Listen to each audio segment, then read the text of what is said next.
In this video, we will have a look on the object menu tools that is here. Okay, so as an example for later, I keep this ring square shape here in a collection, and I will add a new collection, and I will call it tests. It's just to show you how it works, all those features here.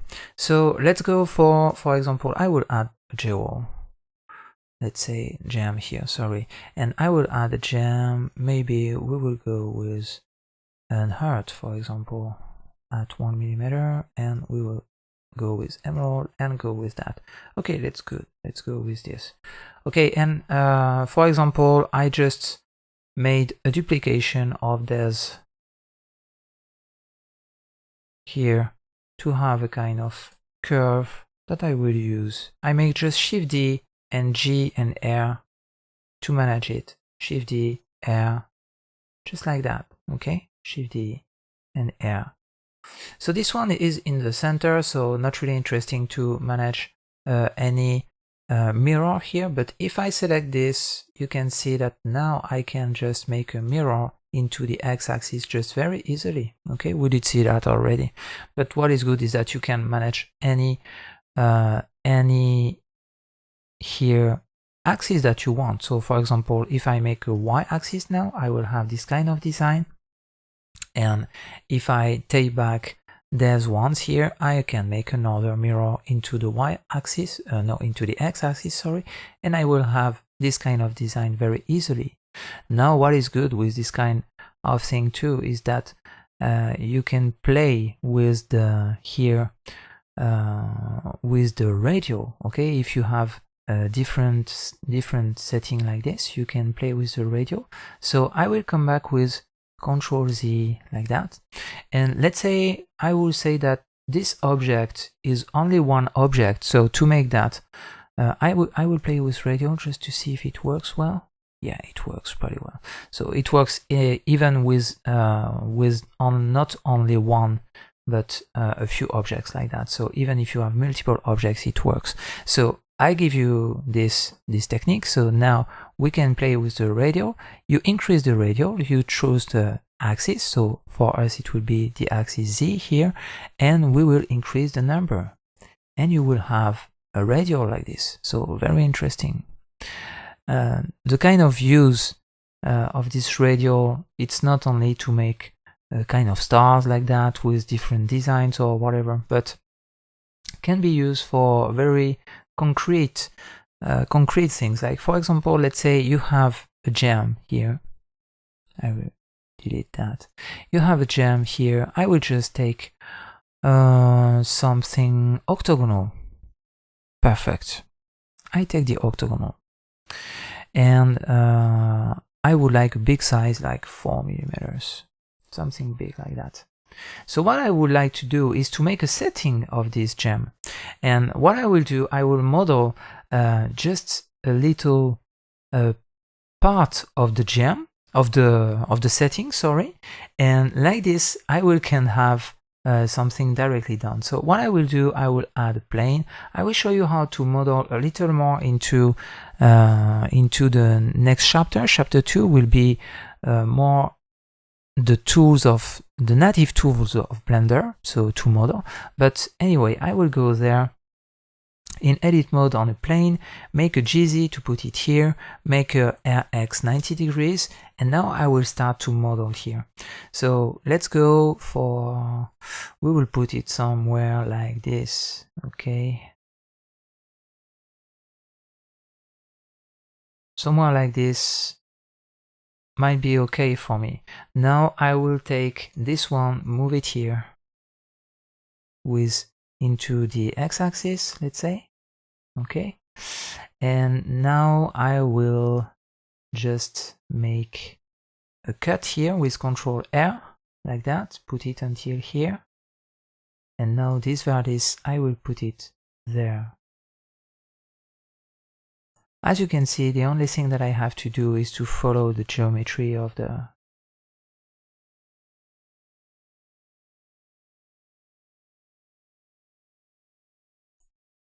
gem. Okay, and make an extrusion here, and make an extrusion here again with R and G.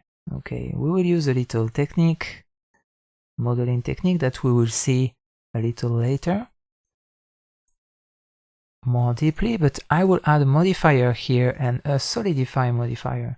So here we have only a surface, and this modifier solidify will help us to give some thickness. So I will put an offset as 0 like this. There will be thickness on this side and on that side, and I will increase the thickness like this. Okay, perfect. Now that I have here, I will apply that like this. I have now this geometry ready to go. I can add a modifier subdivision surface to make it smoother, and now I can play with adding some cuts just like that to have something smooth but a little more straight, just like this. Okay, as you can see, it works pretty well. And now we are good to go, and we have our design. So I will make like a right click and make a shade smooth like that. Maybe increase the level of subdivision here. And as you can see now, I have a part of my design, but I would like to make a radial to have something octagonal because the shape of it is octagonal. So if you want 4, you go to radial and you put 4, and you have 4, and you have your setting. Perfect, and it's done. If you want 8, because it's octagonal, you go until 8, and you have this kind of setting. So what is good is that you can really play with that very easily. So after that, if you want to come back to the original one, so you come back to your original plane that is here, okay?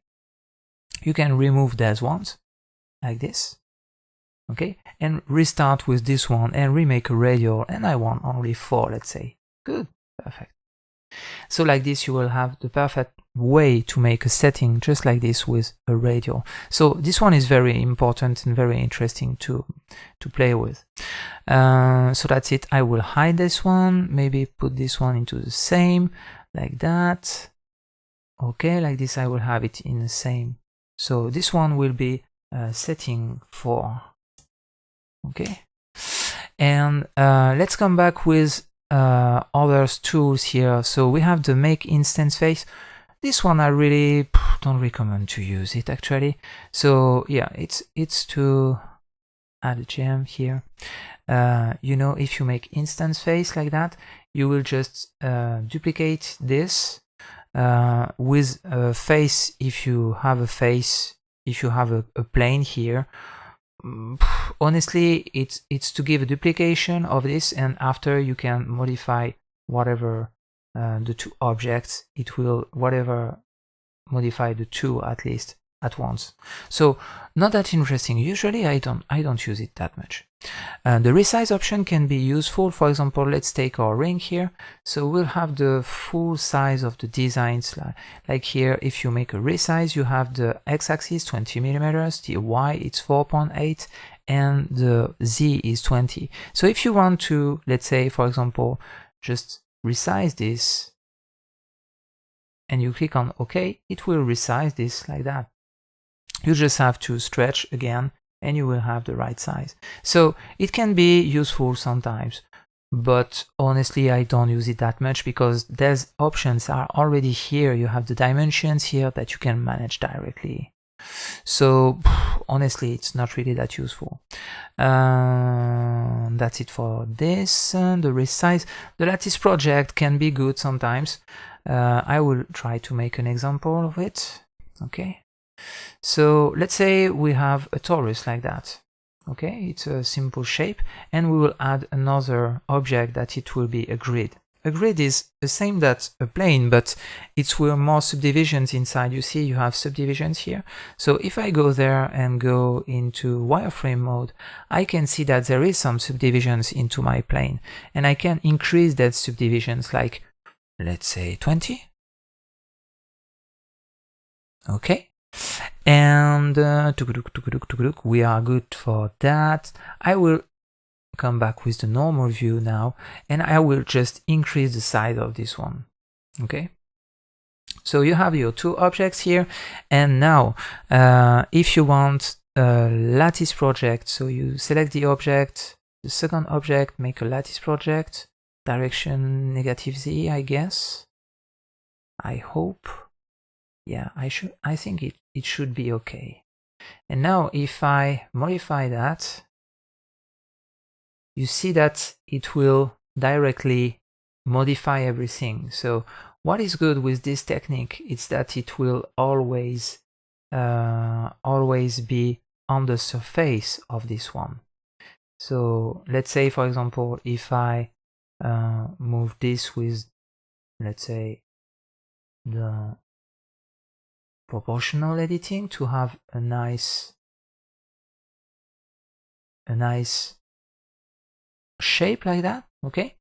Now what is good is that if you take the lattice and if you take the object and move them together like GX, for example, it will just follow always the surface. So it's very good to project any kind of object to make little designs or little drawings into your object. So it can be good for text or whatever options.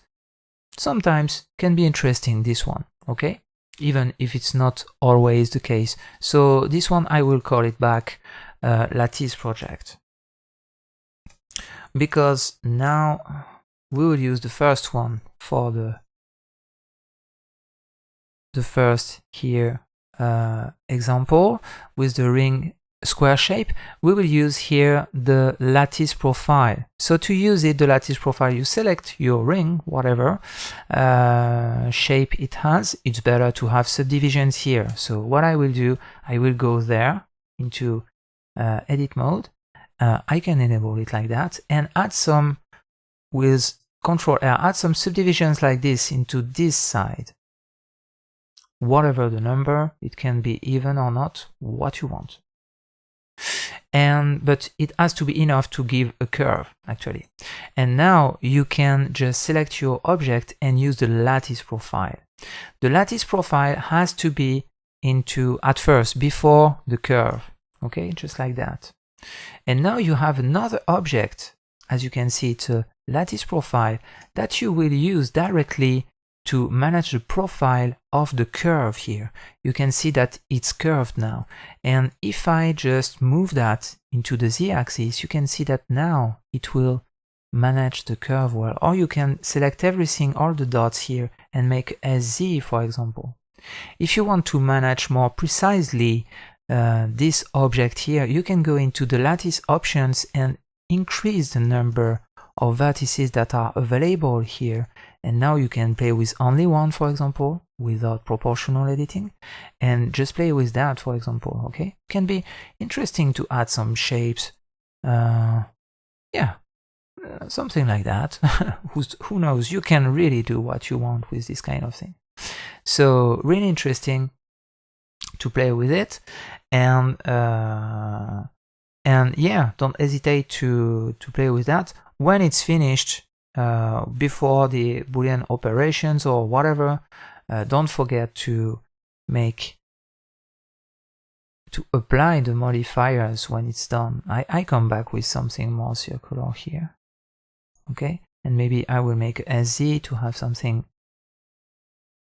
more roundish. And now I have this kind of shape. Okay, I'm good with it, I'm happy. So now if you want to manage the geometry of it really precisely, to make holes or whatever, or to make Boolean operations, don't forget to apply all modifiers, duplicate it before, apply all, and now you will have all your geometry that is here and ready to play with it. I come back before, like this. You will have the options of to play with the modifiers here into the source files of this video. So that's it for the object menu. Usually during my processing of creation, I use only this, the mirror, the radial, and sometimes the lattice profile. The three others, yeah, they are here, but I don't touch it that much. So I think it's important that you know how to do, but if you don't find any opportunity to use it, it's not important. Anyway, it's here and it can be useful sometimes. So that's why I wanted you to show you that. In the next video, we'll see how to weight our designs here and how to make a design report of the design, and you will see it's a very powerful tool.